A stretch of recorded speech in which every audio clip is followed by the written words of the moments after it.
Bismillahirrahmanirrahim. Assalamualaikum warahmatullahi wabarakatuh. Alhamdulillah. Assalatu wassalamu ala rasulillah. Asyhadu an la ilaha illallah wahdahu la syarikalah. Wa asyhadu anna muhammadan abduhu wa rasuluhu la nabiyya ba'da. Saudara-saudara yang saya hormati, dimanapun saudara-saudara berada, mudah-mudahan sehat selalu. Malam hari ini saya akan memenuhi janji saya sesuai dengan video saya sebelumnya, bahwa kita akan membahas lebih dalam lagi tentang bagaimanakah nubuat tentang kenabian Muhammad Shallallahu Alaihi Wasallam di dalam kitab Bible ataupun di dalam Alkitab.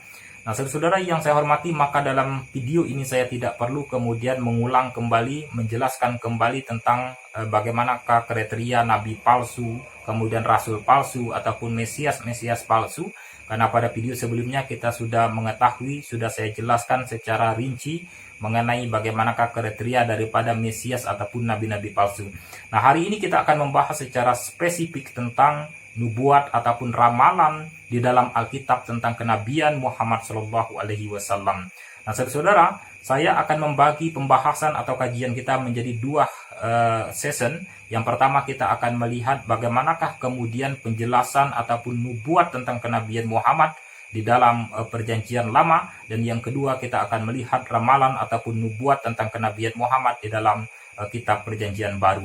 Nah, saudara yang saya hormati, kita akan memulai dengan kitab perjanjian lama, yaitu Kejadian 12 ayat yang kedua sampai ayat yang ketiga, bahwa di sini menjelaskan bagaimanakah firman Tuhan, firman Allah yang kemudian menjelaskan tentang bahwa ia akan menjadikan anak keturunan daripada Nabi Ibrahim alaihissalam sebagai keturunan yang besar, sebagai bangsa-bangsa yang besar.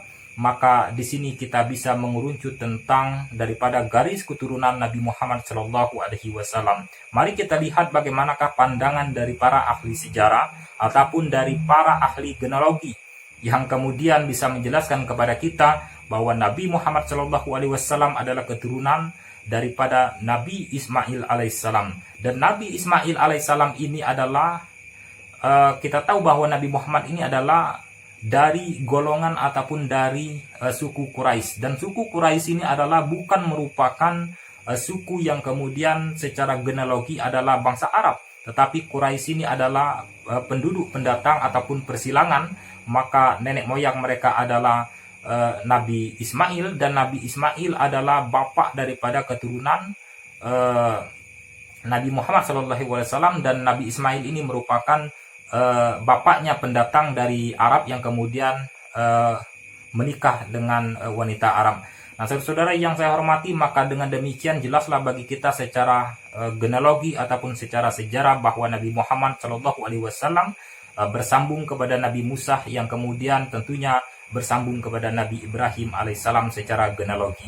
Nah, saudara yang saya hormati, maka kita akan membaca hal ini secara lebih dalam lagi di dalam Kejadian 18 ayat yang ke-18 sampai ayat yang ke-20, bahwasanya Tuhan berfirman kepada Musa bahwa dia akan membangkitkan seorang nabi sama seperti Musa. Maka kita akan melihat siapakah nabi yang dinubuatkan di dalam perjanjian lama ini, yang nabi yang kemudian yang akan dibangkitkan sama seperti Musa. Kita lihat bagaimanakah antara Yesus dan Muhammad ini, siapa yang kemudian yang lebih cocok dengan nubuat ini. Mari kita lihat dari aspek kelahirannya. Maka kalau kita melihat dari aspek kelahirannya, maka Nabi Musa alaihissalam ini lebih cocok ataupun lebih sama kalau kita analogikan dengan kelahiran Muhammad Shallallahu Alaihi Wasallam. Musa lahir tidak memiliki keanehan-keanehan yang menjadi semacam perbincangan yang cukup hangat ataupun hal-hal yang tidak masuk akal seperti Yesus, bahwa kita tahu baik dalam perspektif Islam ataupun dalam perspektif Kristen bahwa kelahiran Yesus adalah bukan merupakan kelahiran yang biasa seperti manusia-manusia normal pada umumnya, tetapi kelahiran Yesus adalah merupakan sebuah kelahiran yang tidak sama dengan Nabi Musa. Dari aspek kelahiran ini, maka yang dinubuatkan di dalam Kejadian 18 ayat yang ke-20 ini, maka jelas yang dimaksud adalah bukan Nabi Isa atau Yesus.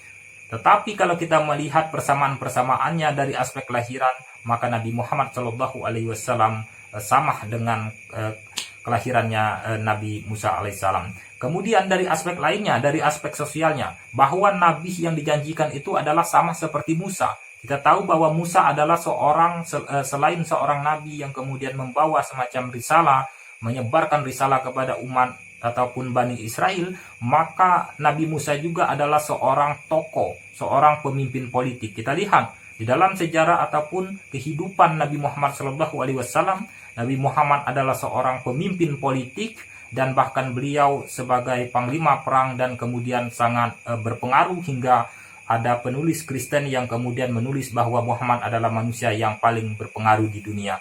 Nah, saudara yang saya hormati, maka persamaan yang lainnya adalah mengenai aspek kematiannya.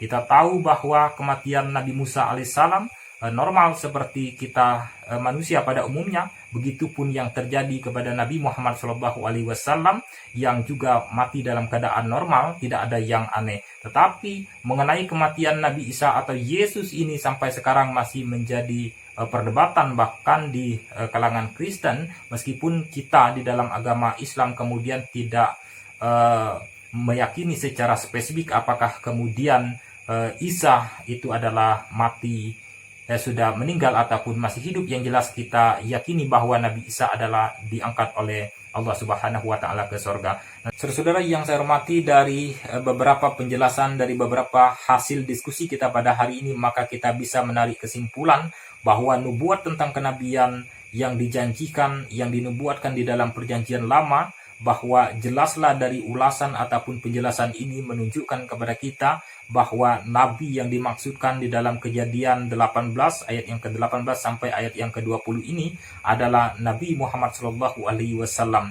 Dan dari beberapa tinjauan baik secara genealogi ataupun dari aspek historis, maka menunjukkan kepada kita bahwa nabi yang paling sesuai dengan ramalan, dengan nubuat di dalam perjanjian lama ini adalah Nabi Muhammad SAW. Dan saudara yang saya hormati, nanti kita akan membahas lebih dalam lagi, lebih menarik lagi tentang bagaimanakah tentang nubuat kenabian Muhammad SAW di dalam kitab perjanjian baru. Billahi taufiq wal hidayah. Assalamualaikum warahmatullahi wabarakatuh.